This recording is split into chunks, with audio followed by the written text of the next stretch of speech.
Hello दोस्तों, स्वागत करते हैं आप सभी का अपने यूट्यूब चैनल जैकपुर पे। आज के इस वीडियोस में हम लोग डिस्कस करने वाले हैं क्लास 9 का सेट 2 करेंगे, साइंस के मॉडल सेट का। और हाँ, ये आपके बिल्कुल सिलेबस से ही है और यहाँ से भी क्वेश्चन आपको देखने को मिलेगा। इस मॉडल सेट के जरिए से आप अनुमान लगा सकते हैं कि फर्स्ट टर्म के एग्जाम में आपको कैसा क्वेश्चन पूछा जाएगा, किस टाइप का क्वेश्चन होगा। तो चलिए स्टार्ट करते हैं। यदि आप हमारे चैनल पर पहली बार आए हो तो सब्सक्राइब करके घंटी के बेल आइकन को दबा देना, ताकि हर एक वीडियो का नोटिफिकेशन आपके मोबाइल पर जाता रहे। सेट 1 का लिंक आपको डिस्क्रिप्शन में डाल दिया गया है, यदि नहीं देखे हैं तो जाकर देख लीजिए। चलिए स्टार्ट करते हैं। देखिए यहाँ पे क्या है, आप लोगों का 40 क्वेश्चनों का आएगा। सबसे पहला देखिए आपको क्वेश्चन आ चुका है आपके स्क्रीन पर। पहला सवाल में कह रहा है कि स्वचालित वाहनों में एक यंत्र लगा होता है, जो ऑटोमेटिक वाहन होता है स्वचालित, जो उनके द्वारा तय की गई दूरी को प्रदर्शित करता है, यानी उसने कितनी दूरी तय करी है। इस यंत्र को क्या कहते हैं? ऑप्शन आपके सामने है, ओडोमीटर, स्पीडोमीटर, थर्मामीटर या इनमें से कोई नहीं। तो इसका सही जवाब हो जाएगा आपका ओडोमीटर। ठीक है। नेक्स्ट है हमारा सरल रेखीय गति का क्या उदाहरण है? सरल रेखीय गति का उदाहरण, यानी कि सीधी रेखा में कोई रेखा गति होना चाहिए, तो उसमें उदाहरण बताइए। ठीक है। तो इसका सही जवाब हो जाएगा आपका ऑप्शन नंबर बी, सड़क पर कार की गति। ठीक है। नेक्स्ट क्या है, इकाई समय में निश्चित दिशा में तय की गई दूरी को क्या कहते हैं? तो इकाई समय में एक निश्चित दिशा में यदि कोई दूरी तय करेगा तो उसको हम लोग क्या कहेंगे? वेग कहेंगे। ऑप्शन नंबर बी इसका सही आंसर हो जाएगा। अगला सवाल है हमारा, एक समान गति की अवस्था में त्वरण होता है। एक समान गति की अवस्था में जो त्वरण होगा वो कैसा होगा? तो त्वरण आपका वहाँ पे शून्य हो जाएगा। ठीक है, याद रखना है, इंपॉर्टेंट है। संवेग कैसी राशि है? तो संवेग आपकी एक क्या है? सदिश राशि है। 100 से संवेग, 100 से सदिश, याद रखना है। नेक्स्ट, सभी वस्तुएं अपनी अवस्था में परिवर्तन का विरोध करती है, यह गुण क्या कहलाता है? तो कोई भी वस्तु होता है जो अपनी अवस्था में परिवर्तन का विरोध करती है तो उसको जड़त्व कहते हैं। जैसे कोई विराम अवस्था में है तो वो विराम में रहना चाहेगा, कोई अगर गति की अवस्था में है तो वो गति की अवस्था में रहना चाहेगा। ठीक है। नेक्स्ट है हमारा, संवेग का एसआई मात्रक क्या होता है? तो संवेग का जो एसआई मात्रक होता है वो होता है आपका, संवेग है ना, हाँ, किलोग्राम प्रति मीटर सेकेंड। ठीक है, मीटर प्रति सेकेंड। ऑप्शन नंबर ए हो जाएगा। नेक्स्ट हमारे, यदि दो वस्तु ए और बी के द्रव्यमान 6 केजी और 34 केजी है, तो देखिए जिसका जिसका वजन ज़्यादा होगा उसका जड़त्व ज़्यादा होगा, जिसका वजन कम होगा उसका जड़त्व कम होगा। तो इसका सही जवाब हो जाएगा आपका option number B. Option number B होगा, बी का जड़त्व ए से अधिक होगा, यानी कि ये वाला जड़त्व अधिक है।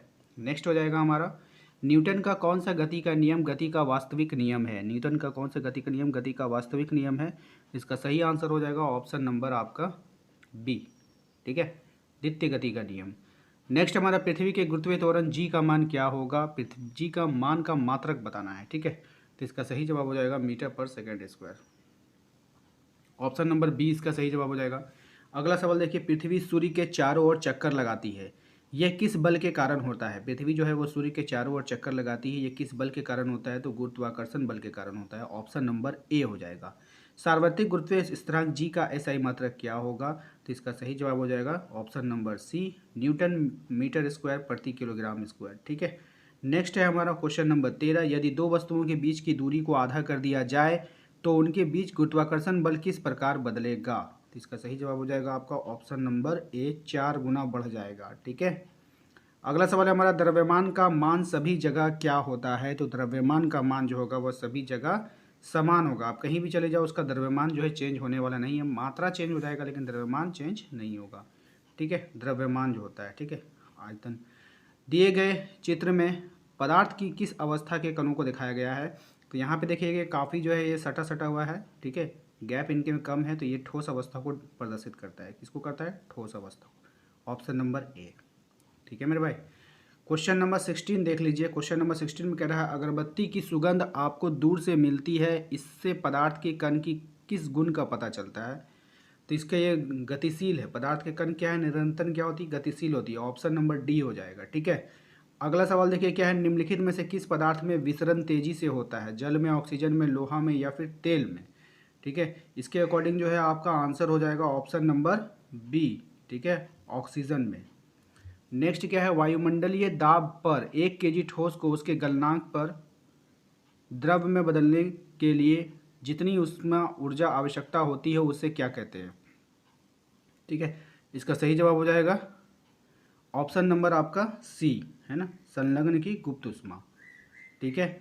नेक्स्ट है हमारा द्रव अवस्था में परिवर्तित हुए बिना ठोस अवस्था में सीधे गैस से वाष्प ठोस बदलने की प्रक्रिया को क्या कहते हैं? तो उसको ऊर्ध्वपातन कहते हैं। ऑप्शन नंबर ए हो जाएगा। ठीक है, अगला सवाल देखिए, क्वथनांक से कम ताप पर द्रव के वाष्प में परिवर्तित होने की प्रक्रिया क्या कहलाती है? तो इसका सही जवाब हो जाएगा आपको वाष्पीकरण। Option number B. नेक्स्ट है 0 डिग्री सेल्सियस बराबर होता है, तो 0 डिग्री सेल्सियस किसके बराबर होता है आपको बताना है। तो इसका सही जवाब हो जाएगा 273 केल्विन के। ठीक है, 0 डिग्री को जैसे हमको केल्विन में बदलेंगे डिग्री को, तो उसमें क्या करते हैं 273 को ऐड करते हैं। तो ये देख लीजिए 0 में 273 ऐड कीजिएगा तो ये आपका केल्विन हो जाएगा, वापस से 273 केल्विन हो जाएगा। नेक्स्ट है डाल्टन के परमाणु सिद्धांत निम्नलिखित में से कौन बिंदु द्रव्यमान संरक्षण के नियम की व्याख्या करता है? इसका सही जवाब हो जाएगा आपका ऑप्शन नंबर बी। दिए गए तत्व के सभी परमाणु द्रव्यमान एवं रासायनिक गुणधर्म समान होते हैं। ऑप्शन नंबर बी हो जाएगा। अगला सवाल है हमारा, ऑक्सीजन का परमाणु द्रव्यमान 16 यूनिट है, इसका अर्थ बताइए। ठीक है, तो इसका अर्थ क्या हो जाएगा 23 का। तो इसका सही जवाब हो जाएगा आपका ऑक्सीजन का एक परमाणु कार्बन 12 परमाणु के द्रव्यमान के 1/12वें भाग से 16 गुना भारी है, ये इसका अर्थ हो गया। ऑप्शन नंबर बी हो गया।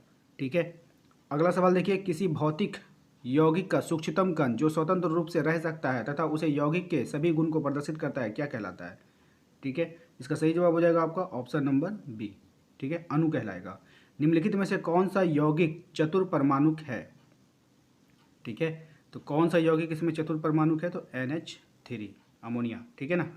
नेक्स्ट है हमारा 36 ग्राम जल का मोल में आपको बदलना है। देखिए 36 ग्राम को क्या करेंगे मोल में बदलेंगे, जल को बदलने बोला है। ठीक है, 36 ग्राम को मोल 36 ग्राम जल को मोल में बदलेंगे। ठीक है, तो आपको यहाँ पे समझना है सबसे पहले जो जल होता है हमारा H2O उसका जो आप निकालोगे तो ये हो जाएगा आपका 16। ठीक है, क्या हो जाएगा 16। अब इस 16 को आपको लोग क्या करना है 16 यहाँ और 2 यहाँ, ऑक्सीजन का 16 ठीक है और 2 हाइड्रोजन का, तो 16 और 2 मिला के कितना हो गया 18। ठीक है, तो जितना बोला है 36 ग्राम का बोला है तो उस 36 ग्राम को आपको 18 से भाग दे देना है। 18 दूना आपका हो जाएगा 36 2 मोल। ठीक है मेरे भाई, चलिए देखिए सीधी सी बात है, यदि आपको समझ में नहीं आ रहा है तो यहाँ पे ये कर सकते हैं कि मोल बराबर होता है, अगर आप निकालेंगे फॉर्मूला ना तो मोल बराबर होता है भार या द्रव्यमान बटा, अब बटा में ले लीजिए आपका अनुभार, क्या ले लीजिए अनुभार, ये आपका फॉर्मूला है। ठीक है, तो जब ये आपका फॉर्मूला हो गया तो यहाँ पे आपको दिया 36 ग्राम, तो 36 ग्राम का क्या हो जाएगा भार या द्रव्यमान है तो 36 को ऊपर रख दीजिए। अनुभार आपको निकालना है किसका जल का, तो जल क्या होता है H2O, ऑक्सीजन का हो जाएगा 16 और 2 यहाँ हाइड्रोजन का, तो मिला के टोटल अनुभार कितना हो गया 18।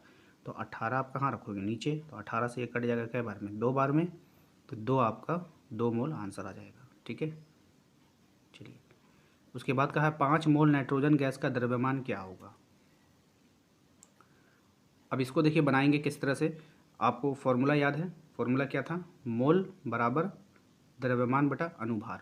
ठीक है, तो किसका बोला है नाइट्रोजन गैस का। सबसे पहले आप नाइट्रोजन गैस का अनुभार निकालिए, तो नाइट्रोजन का अनुभार निकालने के लिए क्या करेंगे देखिए नाइट्रोजन, ठीक है तो नाइट्रोजन का क्या होता है 14, यहाँ पे 2 यूनिट है तो यहाँ पे 2 से गुना कीजिए, 14 दूना कितना हो गया 28, तो इसका 28 आ गया अनुभार। अब देखेंगे क्या 5 मोल नाइट्रोजन गैस का द्रव्यमान निकालना है, तो द्रव्यमान क्या था मोल बराबर था द्रव्यमान बटा में क्या था अनुभार। ठीक है, अनुभार आपने कितना निकाला है 28। जब भी आप देखिए द्रव्यमान निकालने बोला है, द्रव्यमान कैसे निकालेंगे तो मोल गुना क्या हो जाएगा अनुभार, मोल गुना अनुभार, मोल कितना है आपका 5, अनुभार कितना निकाले हैं 28 है ना, तो 28 को 5 से गुना कीजिएगा आ जाएगा 140। ठीक है, ऑप्शन नंबर बी। ठीक है मेरे भाई, नेक्स्ट देखिए क्या कोशिका का बिजली घर किसको कहते हैं, तो कोशिका का जो बिजली घर होता है वो होता है आपका ऑप्शन नंबर डी माइटोकॉन्ड्रिया को कहते हैं। ठीक है, निम्नलिखित में से किस कोशिकांग का अपना DNA तथा राइबोसोम होता है। ठीक है, किसका होता है DNA तथा अपना राइबोसोम होगा, तो इसका सही जवाब हो जाएगा आपका ऑप्शन नंबर सी लाइसोसोम का। ठीक है, नेक्स्ट है प्रोकैरियोटिक कोशिका का उदाहरण क्या है, तो प्रोकैरियोटिक कोशिका का उदाहरण है आपका बैक्टीरिया, ऑप्शन नंबर बी। झिल्ली जीवात जनन की प्रक्रिया कहाँ होती है, इसका सही जवाब हो जाएगा आपका ऑप्शन नंबर ए, अंतर्द्रव्यी जालिका में। अर्धसूत्री विभाजन में संतति कोशिकाओं की संख्या क्या है? तो अर्धसूत्री विभाजन में संतति कोशिकाओं की संख्या क्या हो जाती है? आधा ही हो जाती है। अर्धसूत्री का आधा, आधा का मतलब 2 से डिवाइड। अगला सवाल है, एक जीव में गुणसूत्रों की संख्या 18, उस जीव में अंडे में गुणसूत्रों की संख्या कितनी होगी? देखिए अंडे में जब ये पूछेगा तो गुणसूत्रों का क्या हो जाएगा? आधा हो जाएगा, ऑप्शन नंबर बी। ठीक है, अगला सवाल देखिए, पौधों में जल एवं खनिज लवण का संवहन कौन करता है? जौ से जल, जौ से जाइलम। ठीक है, याद रखिएगा ऑप्शन नंबर ए। रक्त एक ऊतक है, रक्त एक कैसा ऊतक है आपको बताना है, तो ये होता है संयोजी ऊतक है। ठीक है, अस्थि एवं मांसपेशी को जोड़ने की रचना को क्या कहते हैं? तो अस्थि और मांसपेशी को कौन जोड़ता है मेरे भाई? टेंडेंट। कौन जोड़ता है? टेंडेंट। पैरेनकाइमा जिसमें क्लोरोफिल हो क्या कहलाता है? ठीक है, इसका सही जवाब हो जाएगा आपका क्लोरेनकाइमा, ऑप्शन नंबर सी। किस ऊतक के विभाजन से पौधे की लंबाई बढ़ती है? तो किस ऊतक के विभाजन से पौधे की लंबाई बढ़ेगी? तो इसका सही जवाब हो जाएगा आपका ऑप्शन नंबर ए, विभज्य ऊतक। ठीक है, नेक्स्ट क्या है, मुख गुहा की आंतरिक सतह किस ऊतक की बनी होती है? मुख गुहा जो होता है उसका आंतरिक सतह जो है वो किस ऊतक की बनी होती है? इसका सही जवाब हो जाएगा आपका एपिडर्मिल, ऑप्शन नंबर ए। ठीक है, तो उम्मीद करते हैं कि आप लोगों को आज का ये वीडियो अच्छा लगा होगा। वीडियो अच्छा लगा है तो एक लाइक कर दीजिएगा, चैनल पर यदि पहली बार आए तो सब्सक्राइब करके घंटी के बेल आइकन को दबा दीजिए ताकि हर एक वीडियो को नोटिफिकेशन आपके मोबाइल पर जाता रहे। साथ ही साथ डिस्क्रिप्शन में आपको सेकंड चैनल का लिंक मिल जाएगा, तो उसको भी जाकर एक बार सब्सक्राइब करके रखिए ताकि उसके द्वारा जो भी वीडियोज़ आपको अपलोड करे तो उसका नोटिफिकेशन मिल जाए। इंस्टाग्राम, टेलीग्राम, व्हाट्सएप ग्रुप सभी का लिंक मिल जाएगा, सभी कुछ ज्वाइन करके रखें। मिलेंगे अपने अगले वीडियो में। Thank you.